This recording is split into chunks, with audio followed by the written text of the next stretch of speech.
So, as a bit of a follow-up to another video I did yesterday, talking about, in response to what Bully Ray had to say, about, this not being the time to, pull the trigger or put the belt on Adam Page, Hangman Adam Page, tomorrow night at Full Gear.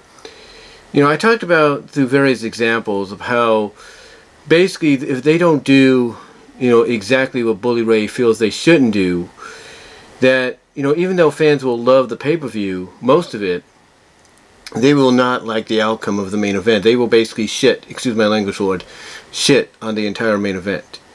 Despite how good it might be, from, collar to post, bell to bell, people will still shit on it because you didn't make the right call. And I used various examples of that. Like, if AEW doesn't pull the trigger, it'd be like if Jimmy Garoppolo, not Johnny Garoppolo, which I said in the video, I do apologize, I did that late last night, but if Jimmy Garoppolo handed the ball or passed the ball to George Kittle, and George Kittle was in the clear aiming for the end zone, getting ready to win the 49ers the game, win them the division title, the Super Bowl, whatever, and all of a sudden, just as he's about to get into that end zone, he trips and he falls and he fumbles the ball.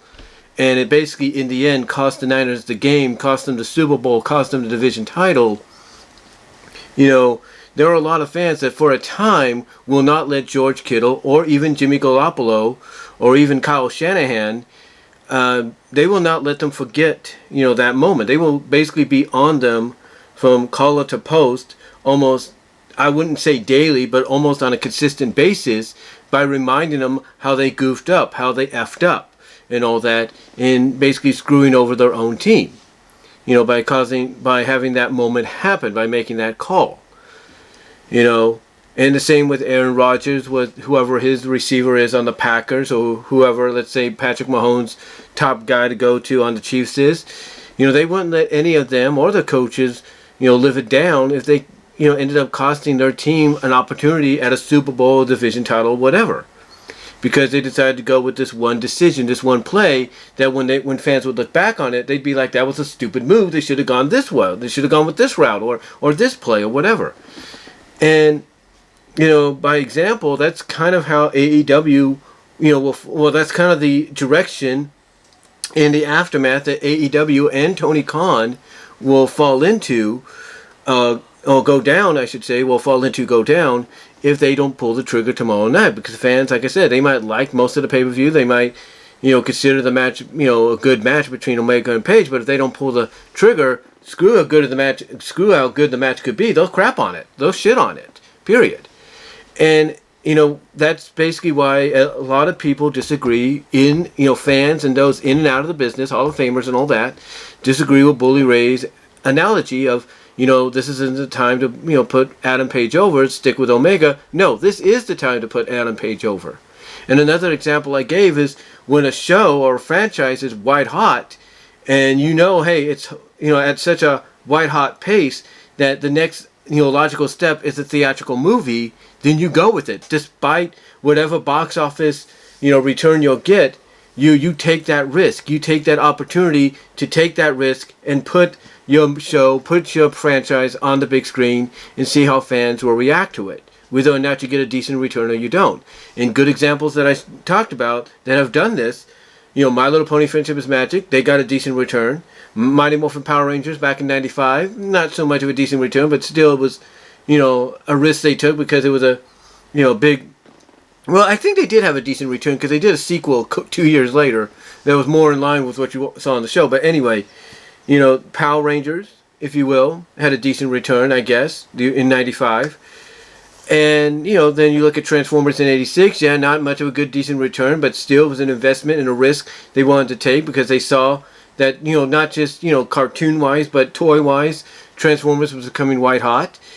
And then, like I said, the what-if scenario of, let's say, Sonic SatAM, if they decided to go with a movie as well, which instead of waiting until 2020 to, for Sega to say, okay, let's do a movie, but, making an origin story and all that, had they done it back then, around the time Power Rangers did theirs, in whatever scenario they wanted to release it in, or whatever format they wanted to release it in, they at least would have taken a chance because, SatAM was still white hot. It was still, hot enough to be very cookable in when it comes to like, cooking food or something, if you know what I mean.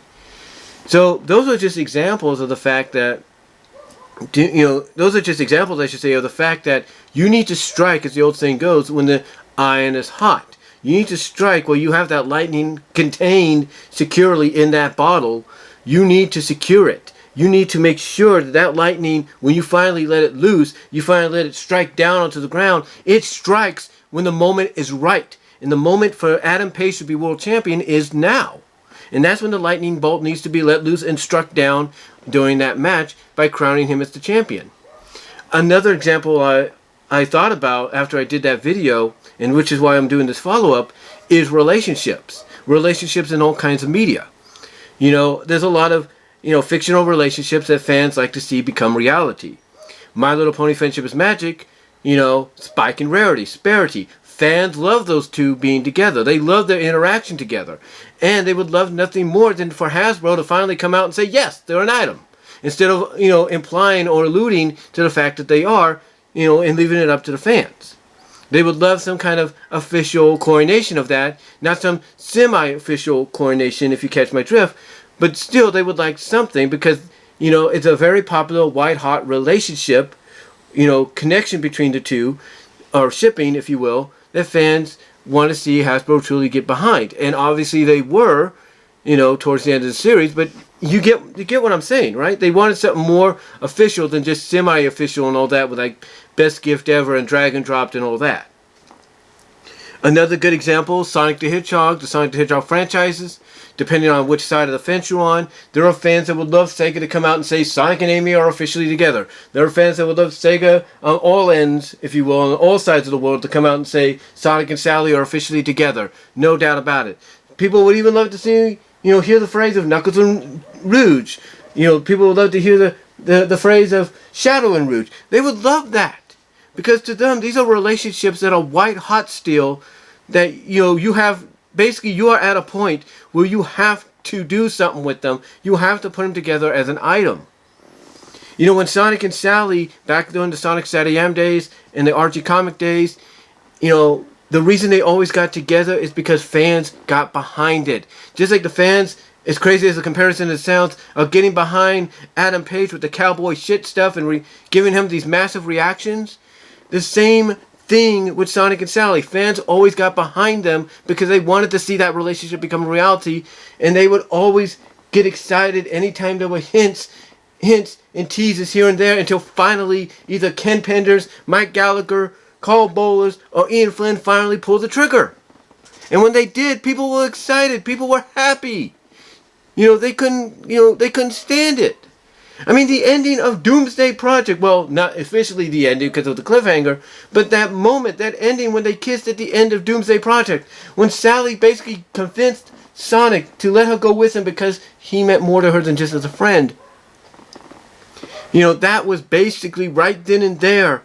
Deke Entertainment, Sega, and Ben Hurst and all of them combined pulling the trigger because they saw how white hot that relationship was and how supportive fans were getting behind it.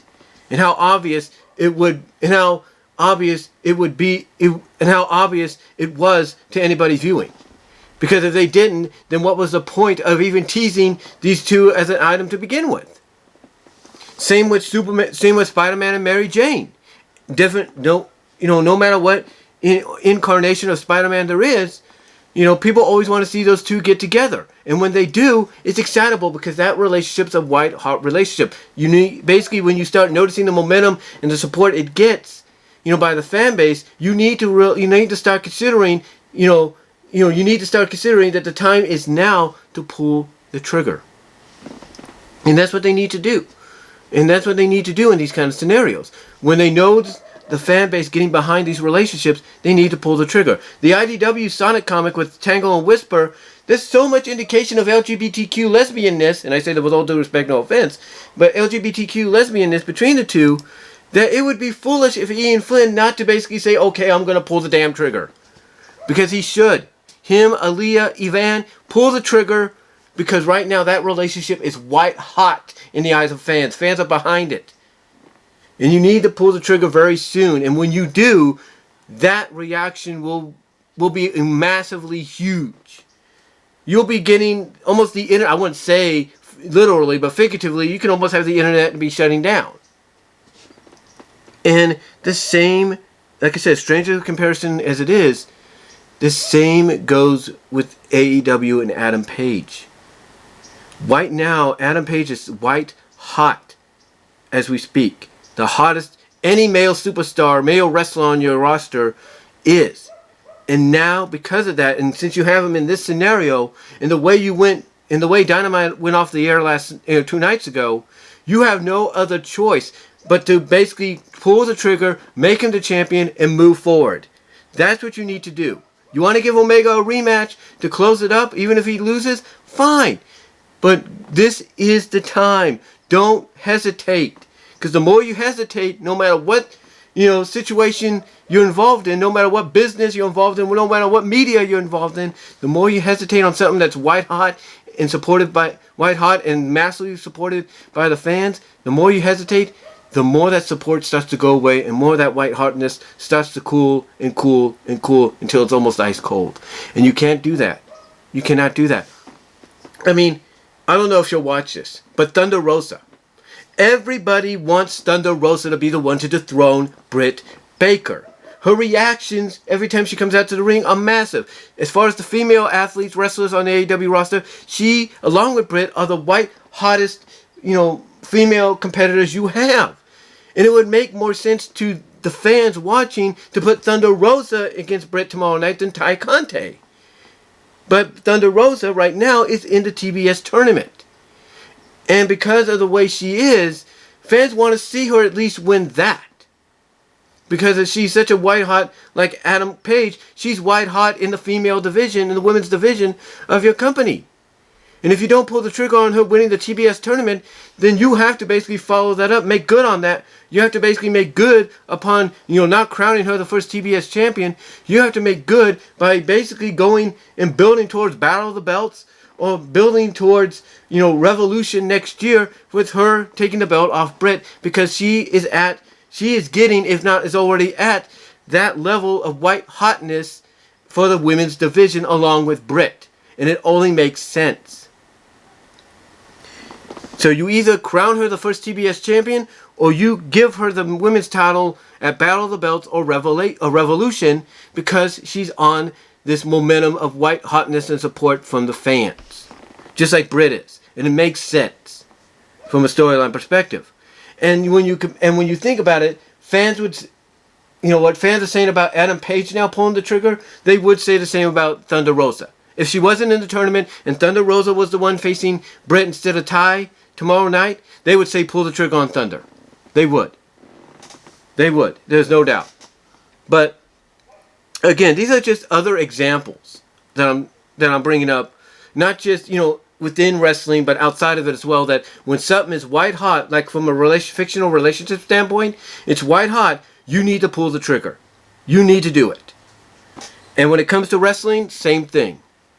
And tomorrow night, you have to let that lightning that you have contained in that bottle, let it loose, let it strike down on Adam Page, let him become champion. Strike while the iron is hot, strike while the white hotness is ablaze as we speak. And the same could go for someone like Thunder Rosa. You have her in the tournament, she's getting support almost as strong as Adam Page. You need to put the belt on her, or if not, constellation-wise, as crazy as that sounds, because both are at that white hotness level for your women's division, her and Britt battle the belts or Revolution.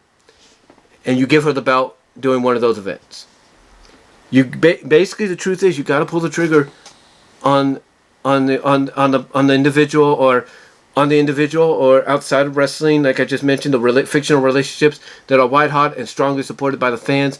You need to pull the trigger right then and there, and do not hesitate, or else you're gonna have a cool down that gets to a point of icy cold. But what do you guys think of this follow-up video on basically talking about striking when the iron is hot? Let me know in the live chat during the premiere. Comment down below in the comment section. Like the video. Check out my Teespring store. Also check me out at BW Roses on BW Roses Discussions on all your favorite audio podcast locations except for Pandora. Also check me out at BW Roses on VENMO. Also check me out at patreon.com/BW Roses, and check out the VENMO if you want to help donate there too as well. Until next time, guys, let me know what your thoughts are. and I'm out.